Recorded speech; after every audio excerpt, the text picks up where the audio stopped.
lives of their own. Places apart where life has evolved differently.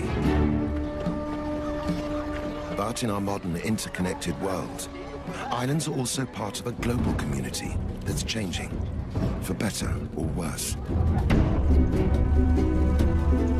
In this series, we're exploring the lives of islanders.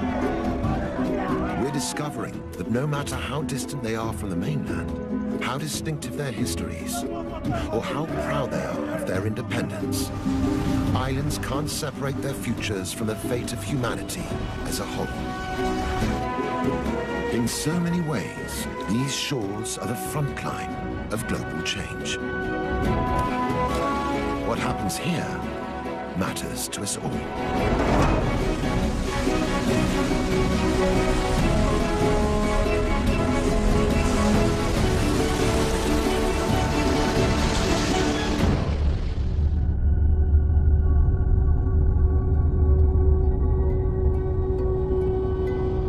Amid the vast expanse of the South Pacific, isolated by the endless blue, is the Republic of Fiji. 322 islands forged in the heat of volcanoes. Rugged mountains fringed by sandy shores. Behind the shelter of its coral reefs, Fiji nurtured a vibrant and unique way of life.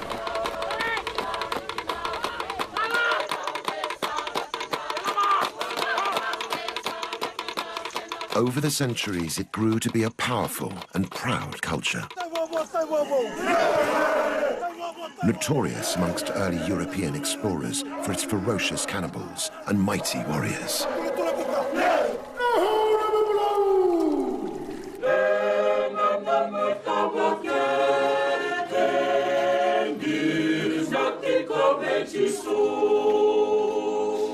When the British imposed their rule, they brought Western ways and Christianity. They also brought waves of immigrants to farm fertile fields of sugarcane.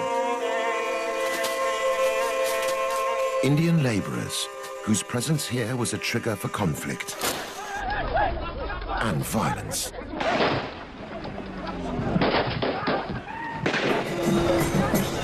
Today, an uneasy peace reigns. The new and old ways sit side by side. And the latest arrivals are tourists, for whom Fiji's islands are a tropical paradise.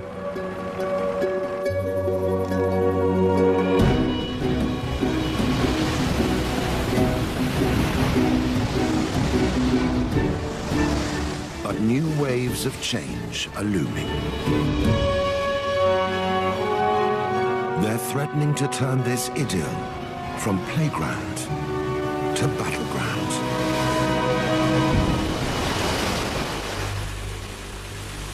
Sometimes the danger is all too obvious. But for those who know where to look, the effects can also be seen in the depths of the forests and beneath Fiji's blue lagoons. Sea temperatures are rising, coral reefs are dying, and the natural breakwater that protects Fiji's shoreline is being washed away. It's islanders who are on the front line of the fight to restore the balance. Strong and resilient, they also know how to nurture and heal. Now they are drawing on both sides of their nature to face the tests the world is throwing at them. Will it be enough to keep this paradise sunny in the teeth of the gathering storm?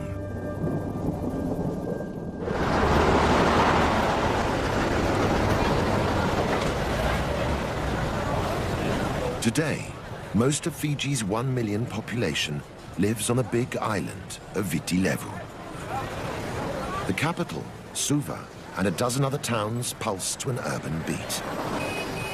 But outside the cities, life is organized along traditional lines. Head a few kilometers off the southern shore of Viti Levu to the island of Benga, and the importance of the old ways is clear to see.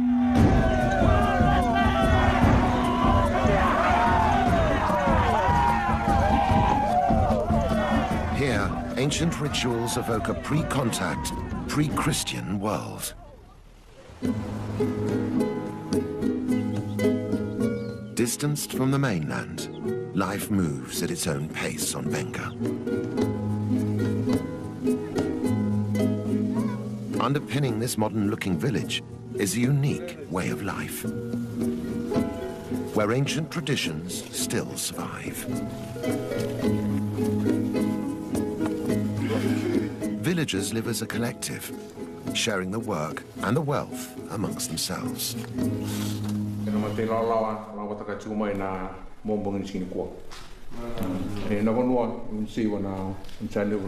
They are led by this man, Tui Sau.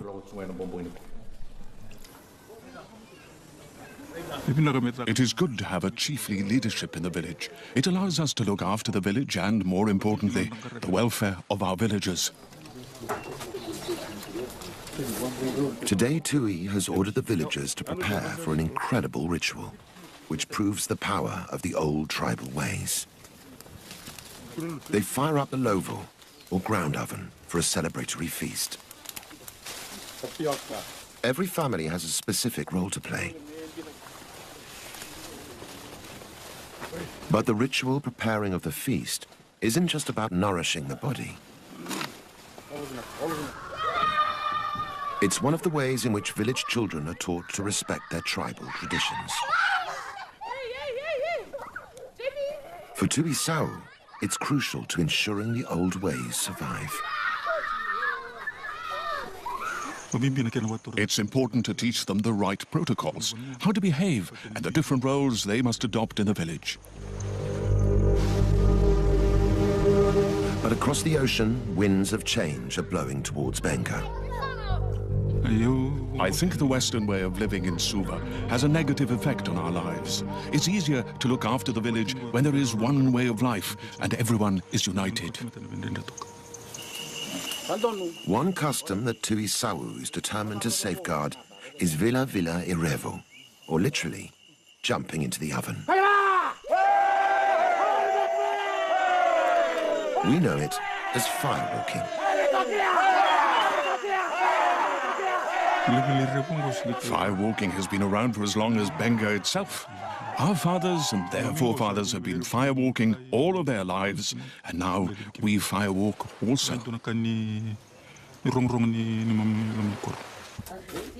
Firewalking is just for men, but everyone's involved in weeks of preparations. For the performers, getting ready for the ritual requires certain personal sacrifices. There are a few taboos. The most important is that the firewalkers must not sleep with their wives for 4 nights beforehand, and they can't eat coconut or burnt foods either. Before the firewalking, a ceremonial meke evokes the Sau tribal spirit.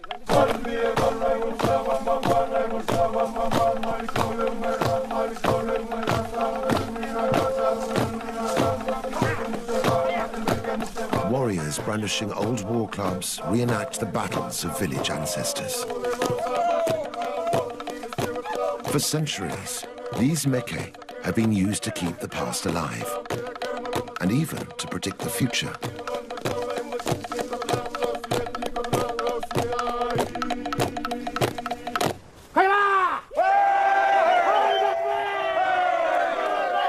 The priest starts the ritual, calling the firewalkers to prepare the flaming pit. It's vital everyone follows instructions. If someone breaks the rules or taboos, they will get burnt. They can be bedridden for 4 months and must be nursed at home until the burns heal. Finally, the pit is ready.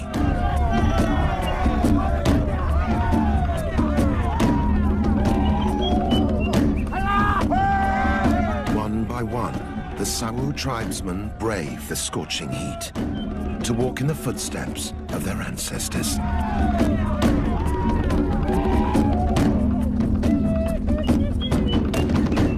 finish unscathed.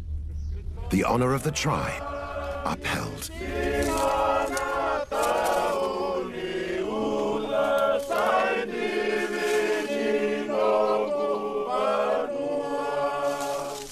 But Tuisaru knows the isolation of the island can only protect its people for so long.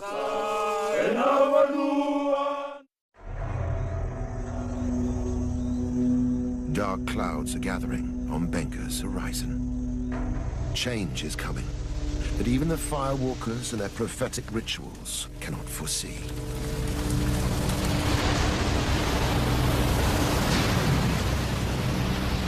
It won't be the first time waves of unexpected change have washed over these islands. Less than 200 years ago, Fiji was a cannibal society. Tribal warfare was commonplace. Eating your enemy was the ultimate revenge.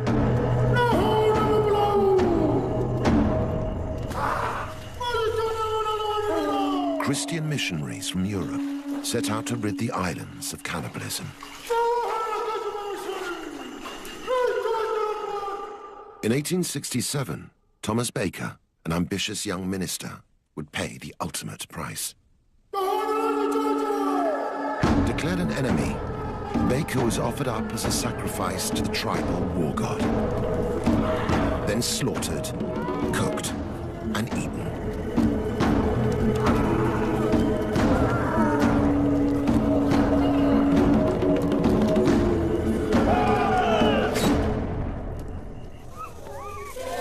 But Baker's sacrifice was not in vain. Violent Pacific traditions were tamed by Christianity. And today Fijian Christians regard the old days as Naguana ni Tevoro, the time of the devil. When Christianity came to Fiji, the missionaries were eaten. But people have seen the power of God and the gospel. It has taken away cannibalism and warfare. Asanatha Vikana is a Sunday school teacher in Nialwa village, in the north of Fiji's main island, Viti Levu. She's one of some 280,000 Methodists in Fiji. She's also the local chief's wife and must integrate her faith with the indigenous customs that are still central to village life.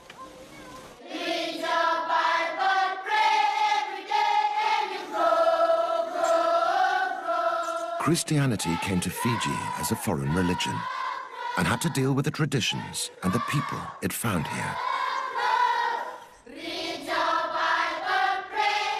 Images like this Black Christ are attempts to show that the Son of God came for people of all races. The missionaries reached out and succeeded in convincing Fijians. So much so that today Fiji is a sort of Pacific Islands Bible Belt.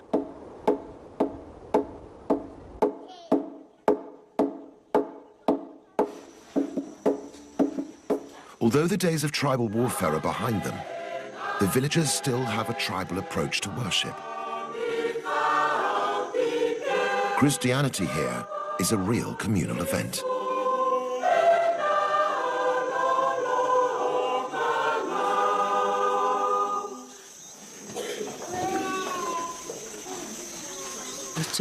God has given us love for one another within our community.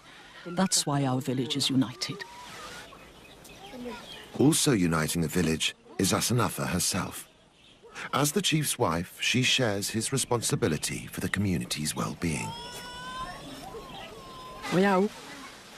I am the mother of the village. If someone is hungry, it is my job to give them food. If someone comes crying, if there is a problem, it's my responsibility to provide them with what they need. In 2004, that responsibility inspired Asanatha to dream of big changes. Realizing Nialwa's children had no access to nursery school, Asanatha started the region's very first kindergarten. It's important for the children to have an education. Education can bring about change in our village. Now, there's a network of kindergartens in the surrounding villages. Throughout her campaign, it's been Asanatha's faith that sustained her.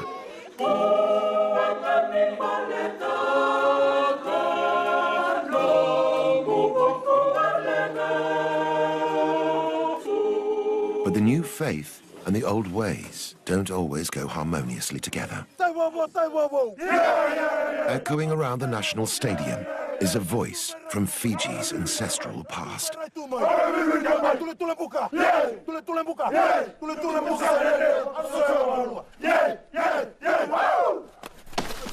The Thimbi is an ancient war chant. These days it sends the Fijian rugby team into battle.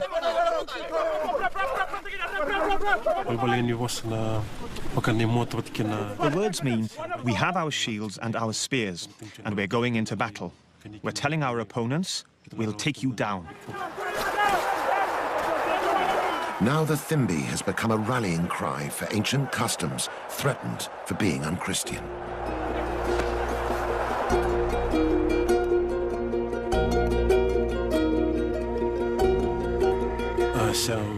Our elders have been dancing the Thimbi since their time, and now we're doing it. It's been passed down to us. Sorelli Nakalavuki performed the Thimbi in over 20 matches. The Thimbi makes you feel strong as you prepare for battle. It psychs you up, ready for the game.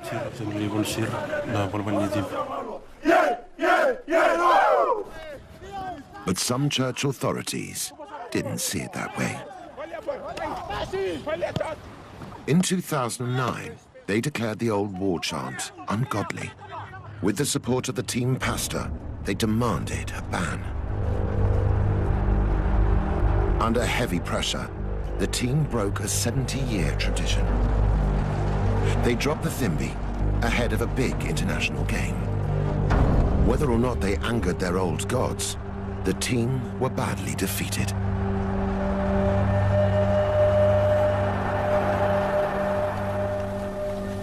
For rugby fans across Fiji, this was the cue to tackle the authorities head-on.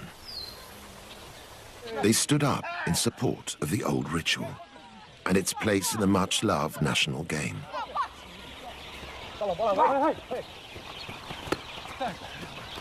Like Christianity, rugby was brought here by Europeans, and it's been passionately embraced. Rugby is slowly becoming a religion in Fiji. There's a lot of support and encouragement for rugby in the villages.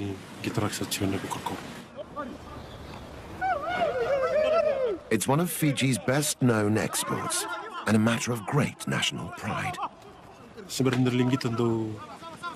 Before I play a match, my parents urge and encourage me. Go and show the world that you are a good rugby player and bring success to Fiji. Eventually, those calling for the return of the Thimbi were heard. The rugby union stood up to the Christian objectors and reinstated the old war chant. Before each game, its battle cries echo once more, carrying Fiji's pride in its tribal past around the world.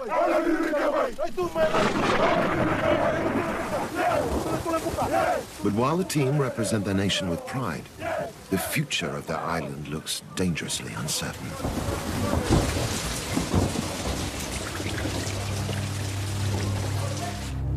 Tides of change are threatening to wash away the land which inspires such patriotism. Fiji and the whole world is feeling the effects of climate change.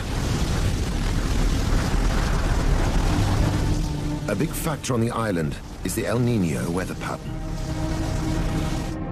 When warm sea currents and trade winds weaken or change direction off the South American coast, El Niño can cause dramatic variations in weather.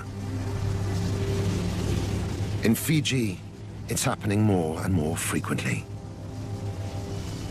Extreme droughts and severe storms ravage the land. Beneath the waves, the destruction continues. Warming seas are killing the algae that sustain the great coral reefs. It's these reefs that stand between the tempest of the Pacific and Fiji's vulnerable coastline. Without them, islanders can only watch as high tide threatens to engulf their homes.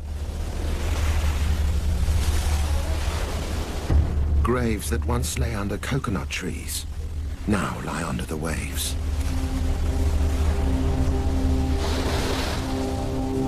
History is being washed away.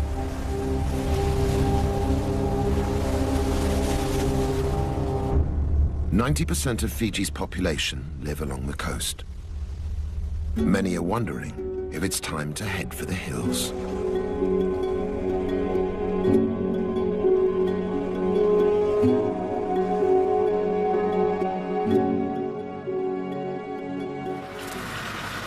When Britain colonized Fiji in the late 19th century, reliable sunshine and predictable rains meant that they could farm sugarcane on a massive scale. Sugar became the cornerstone of Fiji's economy. A new Pacific industry was born. Now, 4 million tons of sugarcane are produced every year. But not everyone enjoyed the riches that sugarcane brought. To harvest their wealth, the British needed more hands. Over 60,000 Indians were shipped to Fiji as indentured laborers. We were brought here from India to work on farms, on sugar plantations. They brought us here in ships. Some died on the ship, and they were thrown into the water. With the sweat of Indian labor, the sugar industry flourished. By the time indentured labor was abolished in 1916, the immigrants had built homes, schools, and futures. Few could afford to return to India, even if they wanted to. Today, Indo-Fijians make up some 40% of the island's population. Lal Philip is one of them. Descended from the original Indian laborers, Lal now farms his own small plot of sugarcane. Although fifth-generation Indo-Fijians, the family still value their Indian heritage.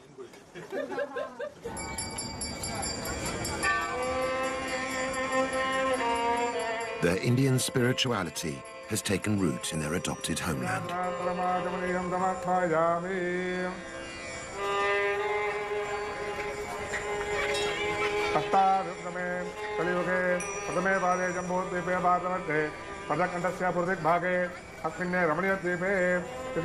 This Hindu temple, the largest in the southern hemisphere, attracts hundreds for daily worship. Its presence signifies the part Indo-Fijians now play in the life of the island.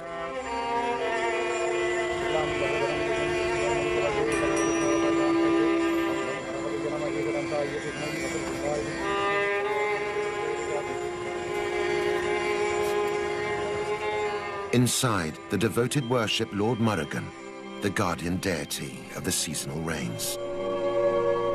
But is he hearing their prayers? 1996-97 was a very dry season. The cattle started to die and food was scarce. It was very difficult. We thought that we might not survive the drought. So many of our cattle died. The drought of 1997 was no exception. Records show that over the past 20 years, Fiji has been more drought-prone than ever before. It used to rain in December, January, February. Now we don't see rain, and it's too dry. Without rain, the sugarcane doesn't grow well, and the crop yield decreases day by day. The country is facing hard times.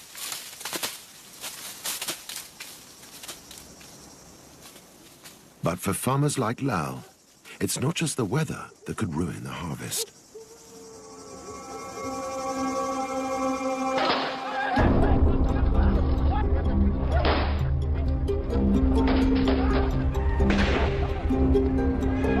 "30 years of political instability have rocked this island republic. The conflict stems from ethnic tensions between indigenous and Indian Fijians. In the past, those resenting the Indian presence took matters into their own hands. Blood was spilt on both sides. Fueled by these tensions, 4 governments were overthrown. Thousands of Indo-Fijians fled Fiji, but leaving wasn't an option for Lal. I'm an Indo-Fijian. My blood is mixed. If we're born in Fiji, then we are Indo-Fijian. Today, an uneasy peace reigns in politics. But the battle to protect these islands from the El Niño effect goes on. Droughts aren't the only problem. Extreme storms also threaten livelihoods. Satendra Philip is another member of Lal's family. He harvests his crop from the sea.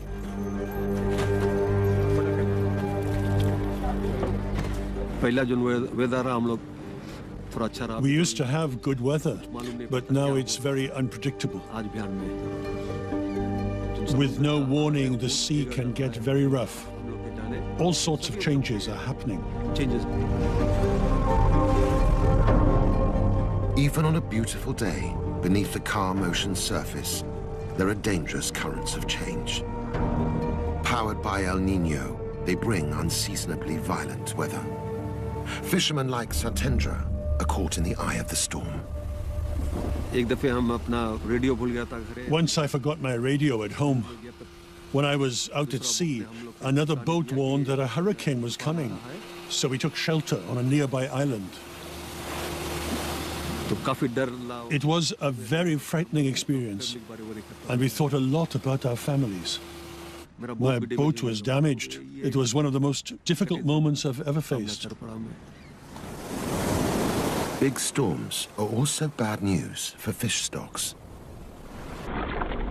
Powerful waves can damage the coral reefs. Without these reefs for food and protection, fish are disappearing. Outside the cities, half of all households depend on fishing. The changes in weather threaten their whole way of life. Their children face an uncertain future. If the extreme weather continues, it's not just the farmers and fishermen that will be affected. So too will Fiji's tourist industry. Each year, 500,000 visitors arrive looking for their own castaway paradise. Romance, adventure, culture. Fiji has it all.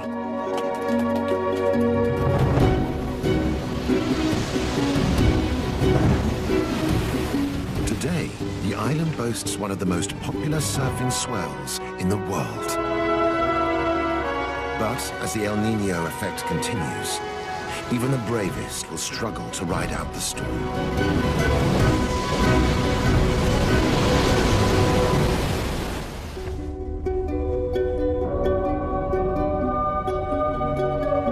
Inland, there's a different landscape at risk.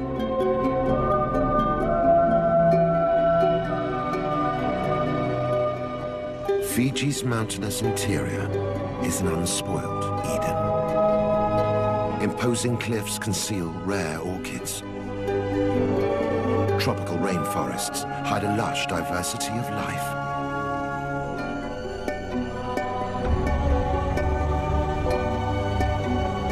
Yet even Fiji's heartland is at risk from the El Niño effect.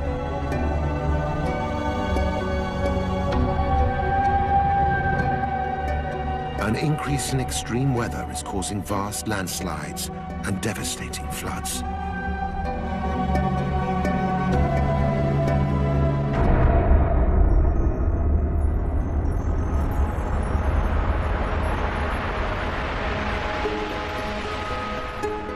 Hidden in the remote Nasori highlands is a village lost in time.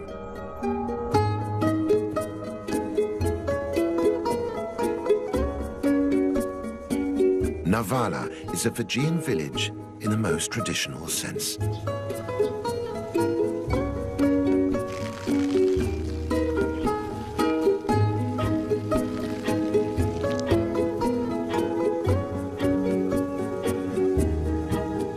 With no mains electricity, life goes on much the same as it did hundreds of years ago. Everybody works together for the good of the community. Homes are built, children are taught, and the sick are treated at no cost to the individual. But the effects of climate change are threatening this utopian idyll.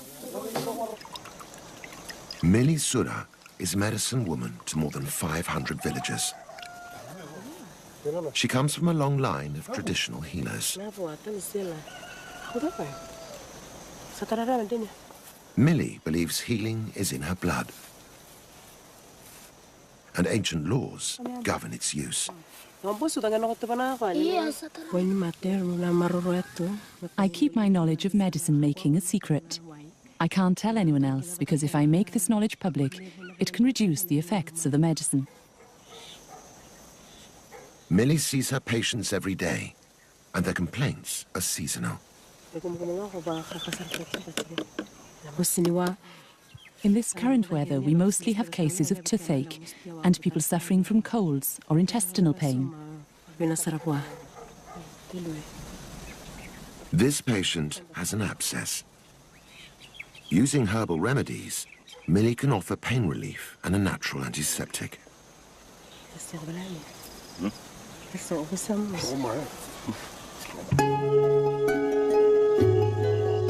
For ingredients, she's totally dependent on a huge natural pharmacy on her doorstep.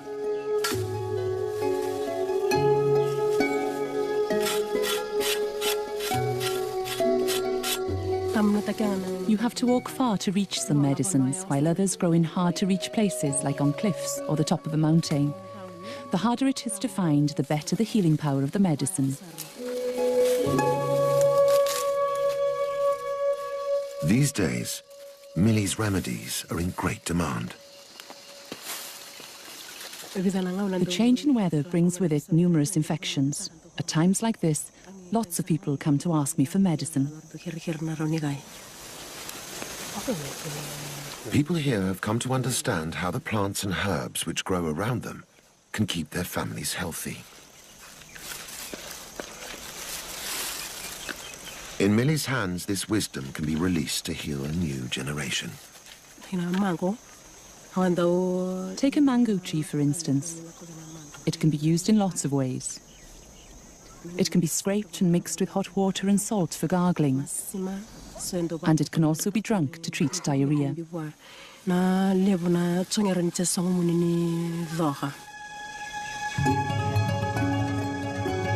Diarrhea can be a killer in this village, particularly to the very young. It's crucial that Millie is able to find the right plants at the right time to treat it. But the changes in Fiji's climate are putting Millie's natural pharmacy in danger. She has to walk further and further to find the plants she needs. Millie is worried that one day they won't grow at all. It's been very dry and windy. It hasn't rained for a while now. Many plants and trees thrive in wet conditions, and too much heat can destroy some medicinal plants. The whole island seems to be sending a message that the balance of life here is changing. Since the dawn of time, It's the sea that has kept the equilibrium. As powerful waves sculpted the landscape, life on Fiji evolved in sync with the swell. But the tide is turning. The sea surrounding the islands is warming, killing the fragile ecosystem beneath. It's a symptom of global warming that the islanders must address, or suffer the effects. Panapasana Mali is on a mission to restore the balance of life in Fiji's waters. He's taking a hands-on approach to fulfilling the responsibility passed down to him by his tribe. I'm one of those who are called the Fishmen. I was chosen by the Nakalevu, the High Chief of Nadroga. Our relationship with the sea began with our forefathers, and I inherit that today. As part of that legacy, Panapasa is trying to halt the damage that's going on beneath the waves, starting with the coral reefs.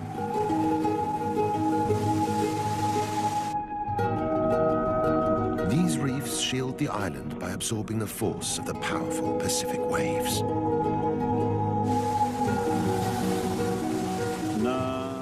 The reef is very important to us. I'm witness to this. During bad weather like cyclones and tsunamis, the reefs protect us from the effects. The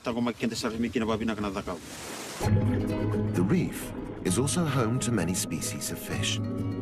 Feeding on the coral, some fish produce and excrete tons of sand, which is key to replenishing Fiji's shoreline.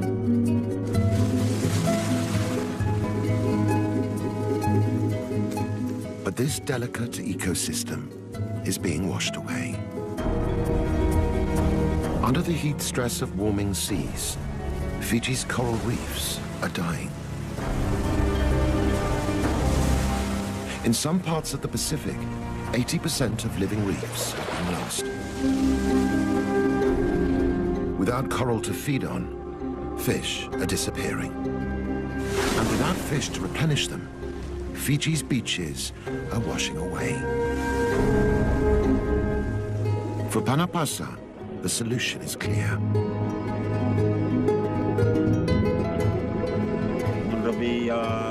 The relationship between the fish and the sea needs to be revived.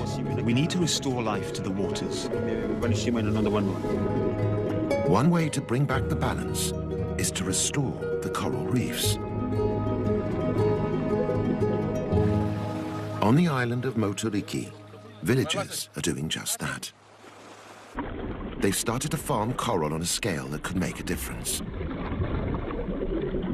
Using artificial trays to grow cuttings of wild coral, they hope to bring their reef back to life.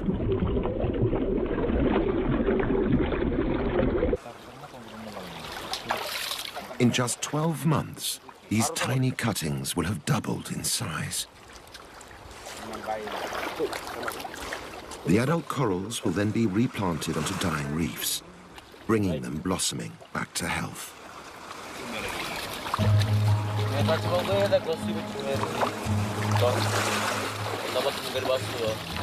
By renewing the reefs, these islanders are helping build a sustainable future for Fiji. One that could make a global impact.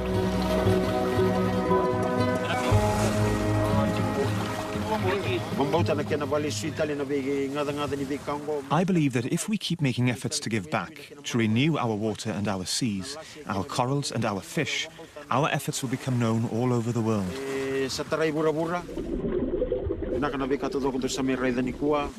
Everything you see here, I have faith in and believe in.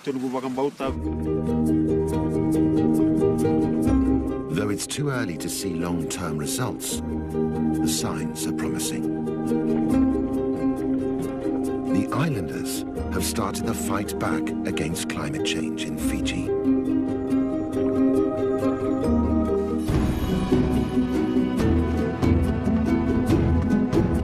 Islands are special places.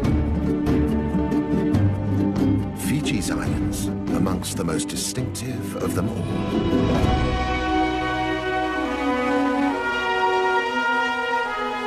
The postcard island paradise. This is the beauty that has carried Fiji's name far and wide. But if this was once a place where time stood still, now the islands are in their 11th hour. The isolation that preserved their ancient rituals no longer provides sanctuary.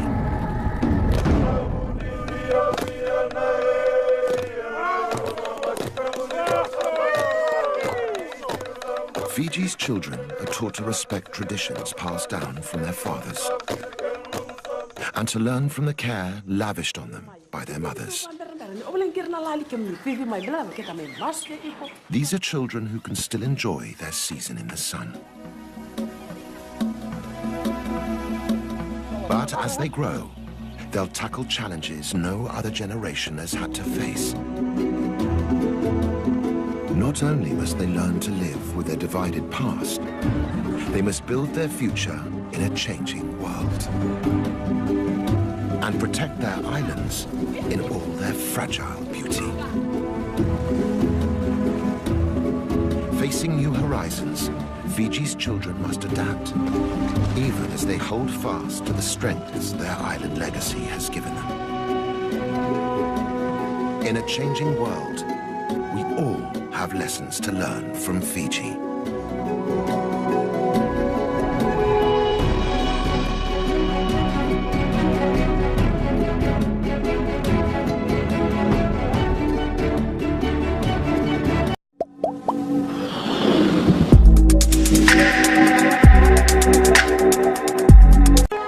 Remote, beautiful, mysterious, unique.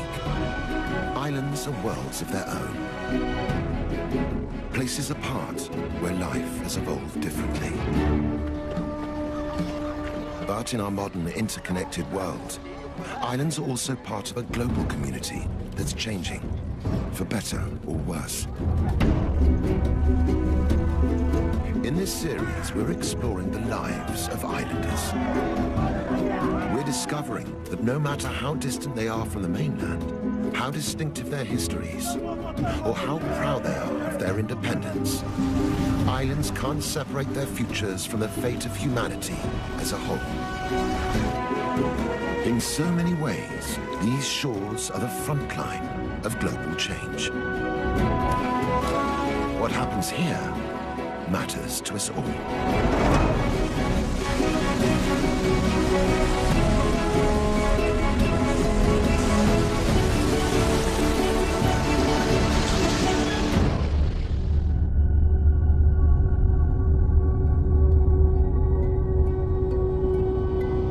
Amid the vast expanse of the South Pacific, isolated by the endless blue, is the Republic of Fiji.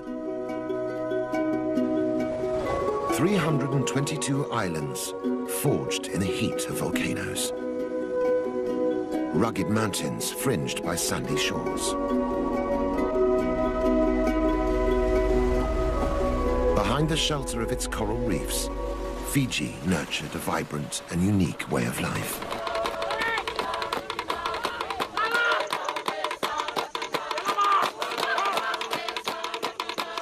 Over the centuries, it grew to be a powerful and proud culture.